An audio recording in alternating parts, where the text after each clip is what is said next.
Welcome to Learning Life Skills Together. This is our weekly community Zoom meeting where our guests help us to go deeper into the 4 life skills and open up a huge array of chances to practice them.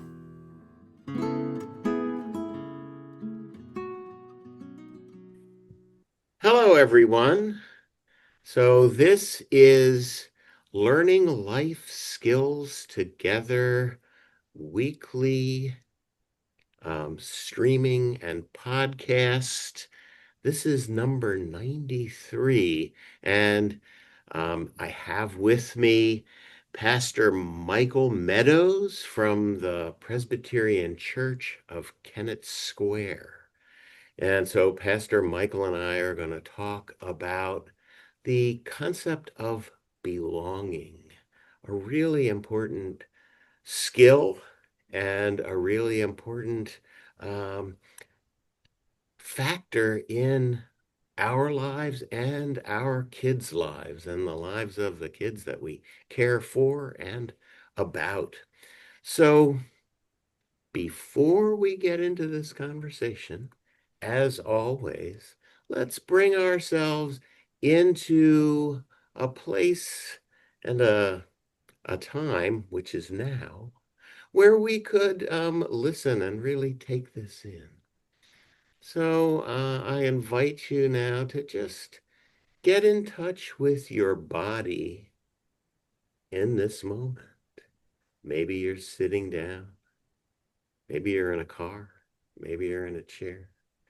Maybe you're snoozing on the couch and just listening in. Maybe you're standing up. In all of those postures, you could feel how gravity is holding your body. Because that much is true. That much we know. That we are being held here. We find balance. And maybe if we're sitting down or lying down, we find balance by letting go, by allowing ourselves to be held just the way we are. So maybe just feeling that fact that we are right here, right now,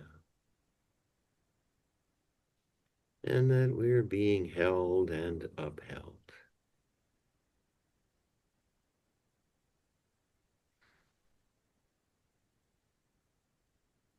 You might even notice that as you're being held, you are breathing. And the breath comes into the body and the breath goes out. And we don't have to think about that. We are supplied with oxygen. We are supplied with what we need in this moment. We're held and we're supplied. Maybe that can be something that's a little more real for you right now. And you can allow it to be the way you are. Just here. Just in the place where you are. In the moment that we're all in right now.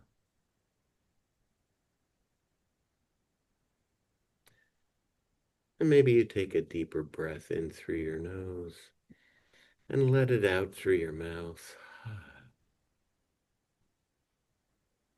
And if you've closed your eyes for this, you could open them.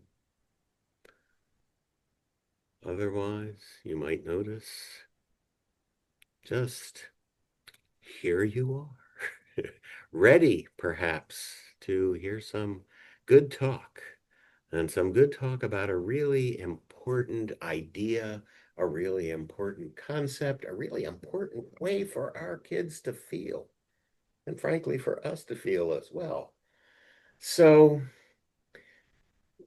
we're starting at Learning Life Skills Together, a bit of a series across our weekly Zoom meetings here to feature faith leaders from around the county of Chester, around Chester County. I better say it that way. So, faith leaders around Chester County and their experiences of this idea of connection and belonging. And so remember, the skill is connection. The skill is being able to effectively communicate ourselves, our needs, our wants, our capacity to help others. To be able to say and do these things is a huge skill. It's kind of the culminating skill, the one that brings the other skills together. So paying attention to what matters to us outside and inside, balancing our emotions, being able to find balance when we're thrown off, which we often are these days, and getting through tough times. How do we manage that? We need to do it sort of in ways that help and don't harm or hinder us or those around us, right? Life throws us real curveballs, and we have to learn to let them go by or learn when to swing, right? So there we are, ending with this concept of connecting with other people and having a sense of belonging, belonging to the community, to the human community at large, and to the small communities that really help to sustain us. And so, one thing that I've found, if you remember, I'm a professor in the public health department at Westchester University. And in public health, there have been studies for decades since at least the 1950s. I mean, these are the ones that I've read through. Our mental and physical health are better. This is irrefutable fact. This is science.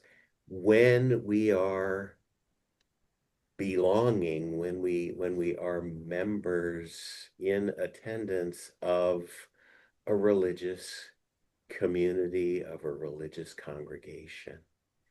So that kind of belonging, and I want to extend that to the kind of belonging that we have, that when we go to be with those people, we go on a regular basis.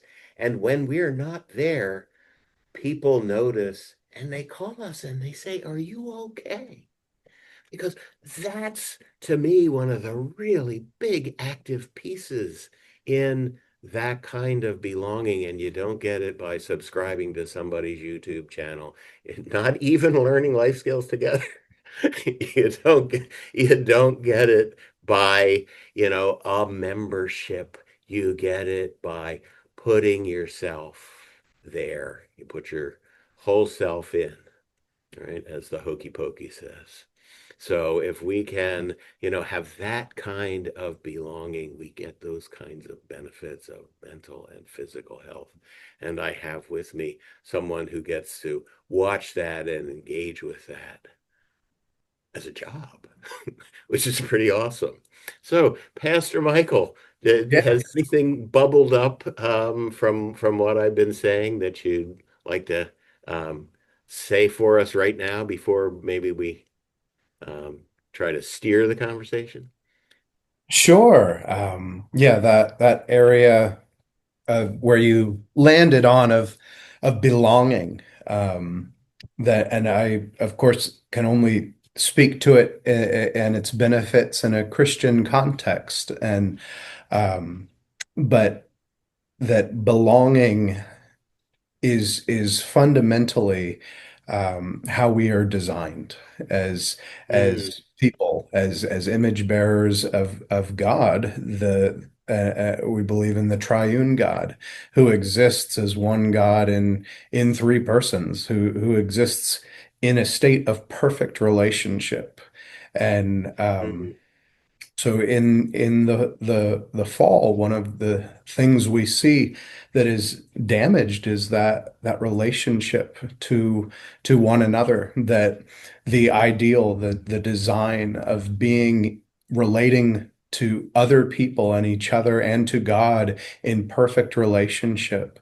Um, that's what sin destroys and damages that relationship between one another, and that Mm. is God's ideal for his creation, that relationship, that belonging, that community are baked into the very design God has for his people and for his kingdom.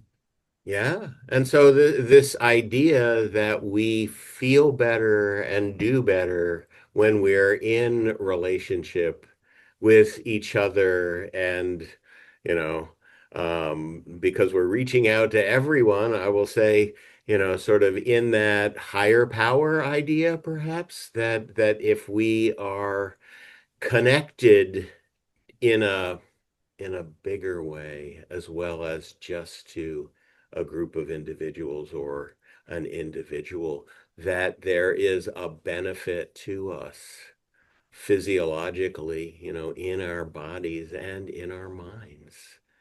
I really, love the idea that you're bringing in, that relationship is what humans are. That is baked into us, I think you said. It's John Donne's famous Yes, is so true, that we do not work as we weren't meant to be islands. We come right. to be a part of the continent is what he's Yes, no man our is. invitation. Yeah, exactly. And so I would put it with my sort of scholarly background, the way Ken Gergen puts it in one of his books about relational behavior, is he says we are born into relationship. Mhm. There's like no argument about the fact Right. that it's baked into us. We're born into one. Yeah. Mhm. So it's really, really, really a powerful idea. So let's bring ourselves from the transcendent, maybe down into Imminent. the imminent, into the walking around in the world, a part Yeah. of this. So, when I'm describing, I hope, that kind of relationship that is belonging, that where it's deeper than the kinds of relationships that are so much on offer. And I wonder if you have a perspective on that. I mean, I'm talking about the human relationships in the community. Because, you go places, you meet people, sometimes you really feel a connection, and sometimes it's not happening. And I think that we all want our kids to be able to live inside those connections, Mhm. to have that sense. So I'm kind of wondering how you view that and how you see that playing out, because you're sort of the the pastor of a congregation. So people who come together to belong, to feel it. Yeah. I think one of the things that often leads to those deeper relationships where we can truly know what it means to belong, to be seen, to be recognized, to be a part. Um, One of the elements I believe that's always there when we belong is the element of vulnerability, that we cannot have deep, meaningful relationships without an element of vulnerability. And to some degree, every person will always have some cards close to their chest. It is hard to break down all of our walls and our barriers that we put up. And uh, Mm, one of the things that as Jesus came to restore us into a right relationship with God because we were, estranged. We estranged ourselves from Him as we rebelled from Him. As Jesus comes and is the one who restores that right relationship with God, He also restores the relationship that we have with one another and allows us to truly exist in a relationship with one another that's not simply built upon um, a quid pro quo arrangement, that we can have mhm, a relationship that goes beyond that and that reaches deeper, and that is very much dependent on in terms of practical things that we can do on are we willing, how vulnerable are we willing to be? And that can be a really difficult question when we've walked through a lot of relationships where we've tried that. We've been vulnerable and then we've been hurt for yeah. all sorts of reasons. And that can cause us to want to put up more and more walls and more barriers because we think it's protecting ourselves. But in reality, it's preventing us from living in the way that we were designed to live. Um, it's preventing us from living truly deeply in relationship with one another. Mm, yeah, yeah. And so there's something about, our the faces we put on, the masks that we put on that don't allow us to be vulnerable, that, that is self-protecting, um, that when we do let those things down, it's not the way we think it's going to be. We're not Mm. met in the way we think we're going to be met. That's really, one thing that's of interest to me a lot. And as an older person, I think that might be it, is just that one actually becomes more vulnerable, with aging, and there's more going on, and maybe some of us become a little more willing to let those things down. And as I say, I find it surprising that, oh, actually, people don't hold that against me. They care about it. They care about me. They, want to help. They want to do something. They want to, comfort me or whatever when something is going on like that. So it's an interesting thing, and it has to do with our feelings about around being safe. So much of belonging is, do I feel safe enough to maybe, you know, let that mask down a little bit and start to be met by those things that are really, I don't know. Maybe you have a perspective on this too. It feels to me like when we're in that kind of, I don't know. Do you want to say that's a proper relationship, when I feel safe with you and you feel safe with me? That that I can say what I need to say and you can say what you need to say, or is that just skillful? I'm not sure. Yeah, and there doesn't have to be a reason why it can't be both. How Well, that yes, there is a skill to it. There is. Yeah, Yeah, yeah. yeah. I think one of the things um, that the gospel does is as we put our faith in Christ to be our rescuer, then we're putting all of our hope, all of our trust in his ability, in his power, and his work to do that. And we're taking away that, we're taking that out of ourselves and placing that in Christ. And when we do that, we place our security in something outside of ourselves. And we're not very good naturally at taking our security, our the thing we hold on to with a death grip, and giving it away. And Yeah. and so we do that by faith as God calls us to do that. And one of the effects that happens from that is that we slowly we begin to see that all of the things we hold on to for self-protection, for self-preservation, they don't matter as much when we see that our self-protect our protection is no longer in ourself. It's in Christ. So all of the things that we cling to and hold on to protect for the Christian whose faith is in Christ, those things that we're trying to hold on to matter less and less. And I think that's what allows people to take that mask down and to be willing to be seen.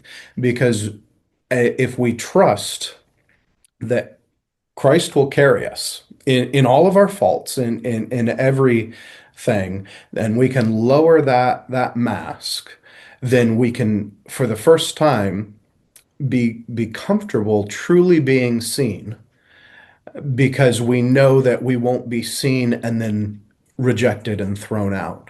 But if we're truly seen, that that the God who truly sees us has also chosen to come down to us, and so he's not going to turn us away. And that feeling of being fully known, completely vulnerable and truly seen, I think is the only thing that can allow us to get rid of those masks. Mm, yeah. So I'm thinking of this in that sense of belonging, in that sense of community. And so when that is something that everyone is, shall we say, working on, aspiring to, that maybe that's something that is, that thing that we're not that's not defined very well in these scientific studies is that there's an aspiration to be not so protective of oneself, to be open to others, and that there's some sense of increasing safety in that. Just keep coming back to that Mm. when I feel safe, I can communicate better. When I feel safe, my body is less tense. I mean, as I say, sort of bringing it all the way back to, the ground that we walk on, the walking around in the world community. When people are working on that and working on that together, that's got to have a different feeling than, you know, a group of strangers or a group of people who, what's the word I want, who are competing with each other, whether it's Mhm. business or whatever. And I don't want to taint sports, because I think sometimes sports works in the other way. But you know Yep. as Paul will long even use Olympic sports metaphors in his. Yeah, I'm yeah, preaching through the book of I think, Philippians right yeah, now, and yeah. I he's I got lots do of those believe that metaphors. St. Paul used those from time to time, sports metaphors. So yeah, so could you talk a little bit about now living inside a community that's, really dedicated to making each other feel more able to be who they are, and what that means to, first of all, us, but us as parents and carers. Yeah. Wow, I really hit the jackpot on that one. I Yeah, yeah, the had fireworks are fireworks in. Oh, going off. wow. Um, Yeah, okay. yeah. Yeah, and so to parents, so I think the helpful thing to see is to live and this is stolen, it's not mine, and I couldn't tell you who I stole it from. It's been stolen so many times, but to live from an identity forward. And so when we ourselves see, or when we live to help our children or those who we're giving care to, see that first and foremost they are a person made by God in his image, for the purpose of glorifying him and enjoying him for forever. Um, then all of the other things, all of our aspirations, all of our fears, all of our worries and desires can they go out, when properly ordered, go out being rooted in that reality, the reality of who we are. And if that reality is assured to us, that we feel that security in knowing we are his and he will not lose us, then that it changes the way that we live. It allows us to have those relationships where they don't have to be even, where it allows us to have relationships that are can even be straining, that require a whole lot more of us pouring in than we are Mhm. getting Yeah. out in return, because we're not living for that desire of self-preservation, making sure that we're okay. Because if that's at the core of our identity, that that we're okay, it's going to be okay because the God who holds us is stronger than all things, then it frees us from so much worry and anxiety of spending our lives trying Mm, to fill life with enough stuff to then say this is enough, I've got it all. And it frees us to live for other people, and it frees us to live, as Paul would say, as living sacrifices for God's kingdom, um, because we are not not living out of the need and the desire to make ourselves be enough, but where our starting point is, beloved child of God. How do you live forward from that? yeah. Yeah. And so it does, map to the skills that we're talking about. And since we're talking about, yes, there is a way in which you can see these things in that big picture, in the transcendent picture, but they also are things that we learn to do and learn to do better. And so our noticing ourselves and how we're feeling in the moment and being able to work with that and being able to, I think we both now said it, to get out of ourselves and be with the other and do for the other as a way of getting through our own pain, our own difficulty, that we have moment by moment, or over time, or however that works out, so that as we get out of ourselves and stop living for the little me and start living for that one that, as you say, is the image of God, that there's an ease that comes in. And I mean, it's so obvious to us, and we spend so little time acting on it. is that when we meet people and talk to people and we're easy with them, or we meet somebody who's easy with us, that we feel safer, we feel accepted, we feel like we can be ourselves. And that that is the basis of that deeper relationship that we're trying to talk about. That means belonging and not just tolerating, maybe. I don't know.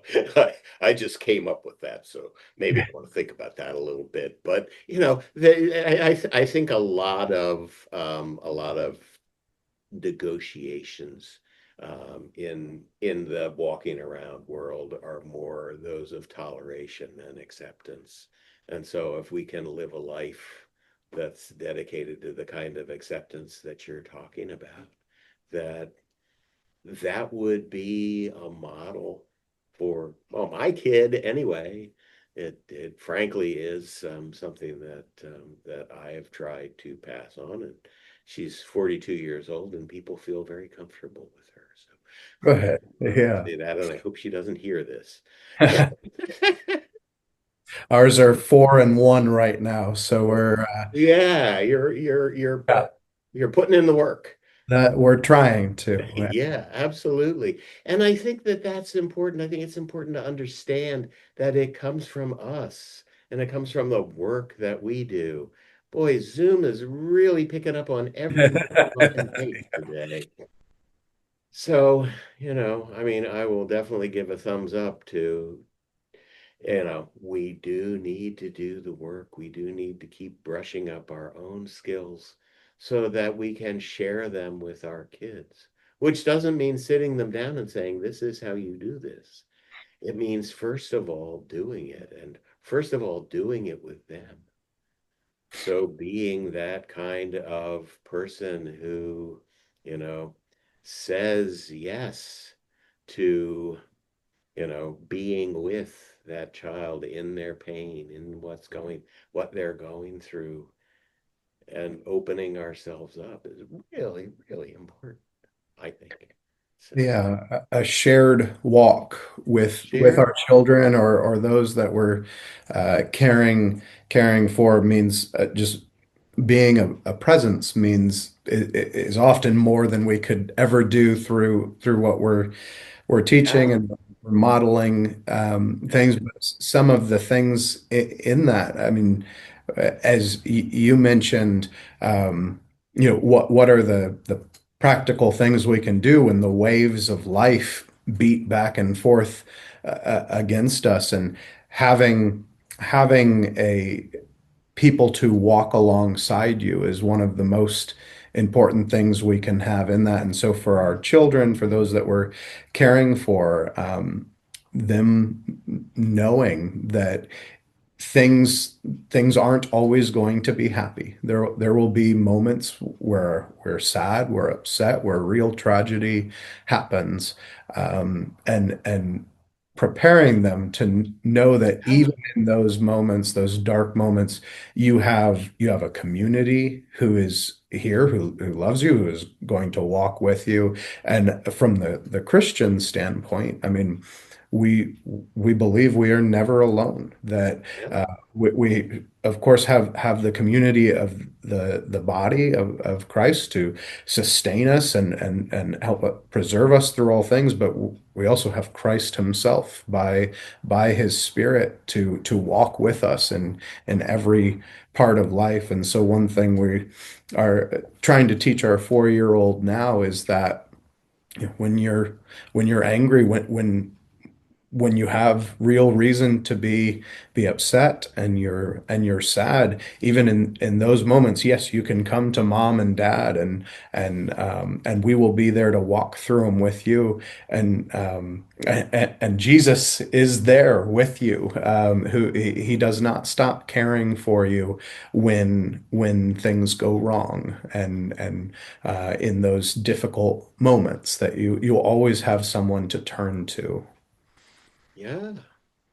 So I mean, this is kind of a perfect set of layers here, because we start out the learning life skills together with this paying attention to what's happening with us and inside us.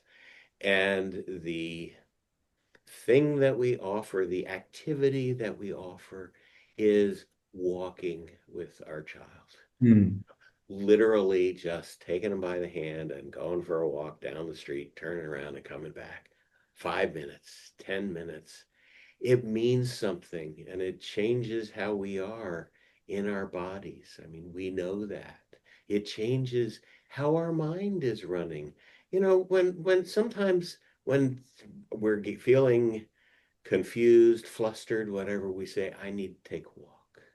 And we walk for 2 minutes down the hall. If you're in a building like yours, you just walk down the hall, you walk back, and there's a reset for you, and that, you know, is available all the time. And it stands for, it is a metaphor for the kinds of walks that we're talking about, the kind of walk with another person who cares, with our community who cares, to which we belong, I want to say again, and our relationship to the transcendent you know, that yes, we are walking with, under, through, however, we might conceive it. There it is. That very basic human way of being and of caring for ourselves, sorting ourselves out. Let's take a walk, you know. So here we are. I think we've actually wrapped ourselves up as Sounds good. but I want to ask you the question that I ask everyone at the end of this, and that is, do you have a watchword for us? Do you have it could be more than one word, but sometimes there's just something that crystallizes. So if it's a phrase, if it's a sentence, if it's, as I say, a watchword that we can just keep in our minds after this conversation, what would that be? Yeah. So rest in Christ is one that a phrase that I often go back to and want people to know. You could also say walk with Christ, and those two things aren't actually different concepts, but Yeah, yeah, one and the same. To walk with Him is period. to rest in Him and to trust in Him, that in those moments where life is too much, there is a sure and steady anchor, and that we can rest in. And that's where we can find balance and live in the way that we were intended, is to do so resting in Him. Yeah. In relationship. There we Yeah, go. Belonging. Okay, thank you so much. This was great. it's a And pleasure. yeah, okay. Thank you for Um, having me.